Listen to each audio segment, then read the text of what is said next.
어둠이 짙게 깔린 야산의 정막을 깨는 소리가 있습니다. 누군가 당신의 이름을 부릅니다. 그 목소리는 돌아가신 할머니의 온기일 수도 있고 오래전 연락이 끊긴 친구의 목소리일 수도 있습니다. 그 소리에 이끌려 산의 더 깊은 곳으로 발을 들이는 순간 당신은 보게 될 것입니다. 인간의 말을 흉내내는 백색의 괴생명체, 바로 장산범입니다. 부산광역시 해운대구에 위치한 장산에서 처음 보고된 이후 이 존재는 단순한 도시 전설을 넘어 한국 현대 미학의 가장 공포스러운 아이콘이 되었습니다. 오늘 우리는 수많은 목격담 속에 감춰진 진실과 이 괴생명체의 실체를 추적해보고자 합니다.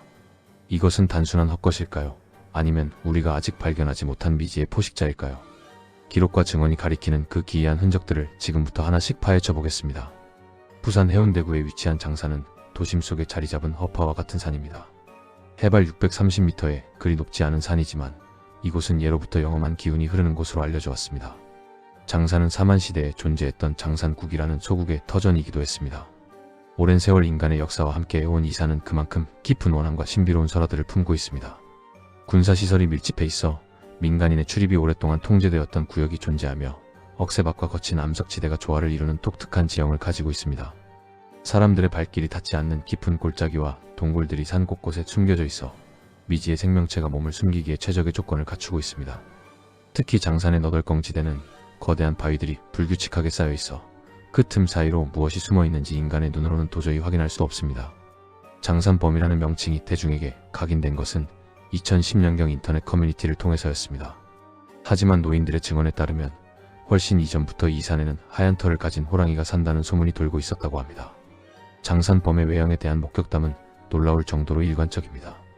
몸 전체가 비단처럼 곱고 긴 하얀 털로 덮여 있으며 네 발로 걷지만 때로는 사람처럼 두 발로 서기도 한다고 전해집니다. 그 털은 마치 은하수처럼 빛나며 바람에 흩날릴 때면 산의 안개와 구분이 가지 않을 정도라고 합니다. 얼굴은 호랑이와 비슷하지만 훨씬 더 갸름하고 인간의 이목구비를 닮았다는 증언도 있습니다. 눈은 붉거나 혹은 형광빛을 띠며 밤중에 마주치면 그 안각만으로도 몸이 굳어버린다고 합니다. 가장 특징적인 것은 소리입니다. 장산범은 단순히 짐승의 울음소리를 내는 것이 아니라 주변의 모든 소리를 복제합니다. 칠판을 긁는 듯한 날카로운 소리부터 산 정상에서 들릴 리 없는 계곡물에 졸졸 흐르는 소리, 심지어는 공사장의 금속성 마찰음까지 흉내냅니다. 그리고 결정적으로 사람의 목소리를 완벽하게 흉내냅니다. 아이의 해맑은 웃음소리로 등산객을 유인하거나 산 아래에 있는 가족의 다급한 목소리를 빌려 사람을 절벽 끝으로 불러내기도 합니다. 이것은 생물학적으로 포식자가 먹잇감을 안심시키거나 혼란에 빠뜨리기 위한 고도의 심리전으로 해석될 수 있습니다.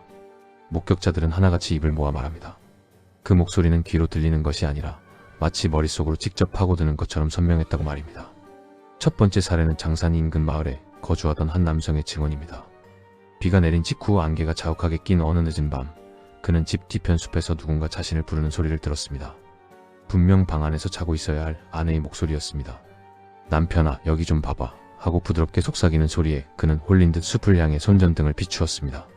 그때 그가 본 것은 나무 뒤에 숨어있던 하얀 털 뭉치 같은 것이었습니다.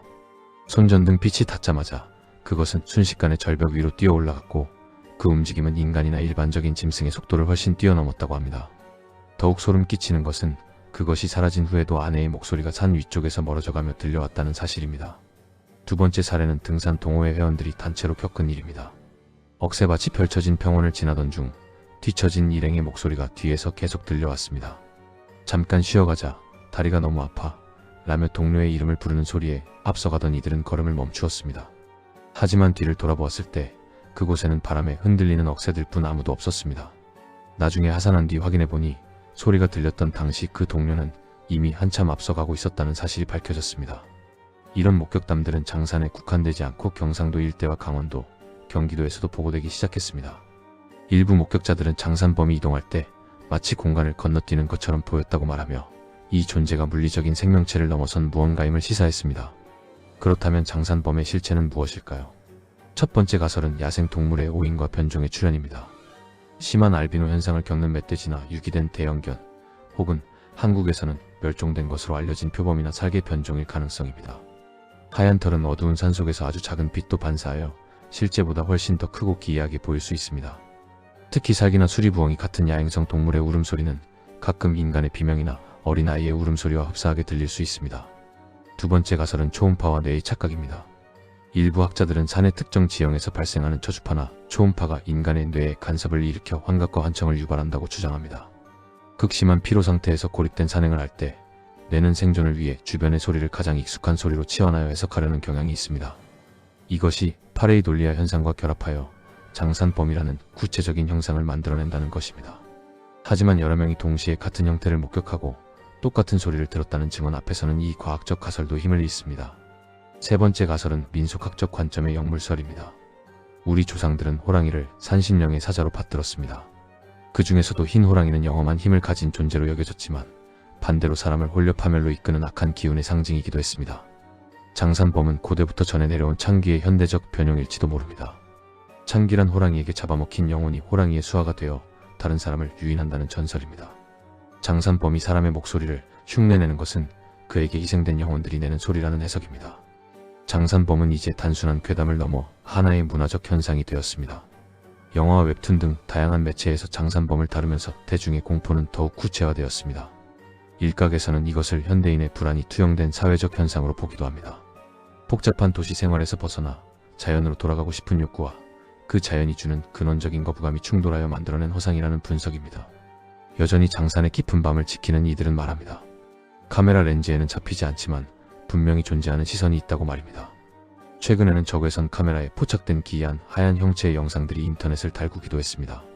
비록 조작 논란이 끊이지 않지만 그 영상 속 생명체의 움직임은 기존의 어떤 동물과도 일치하지 않았습니다. 장산 내부의 거대한 갱도와 동굴들이 서로 연결되어 우리가 알지 못하는 지하 생태계를 구성하고 있고 장산범은 그 생태계의 최상위 포식자일 가능성도 배제할 수 없습니다. 장산범은 단순한 괴담일까요?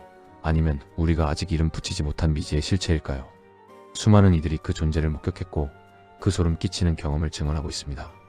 과학은 그것이 착각이라 말하지만 산속에서 홀로 공포를 마주한 이들에게 그것은 실존하는 위협이었습니다.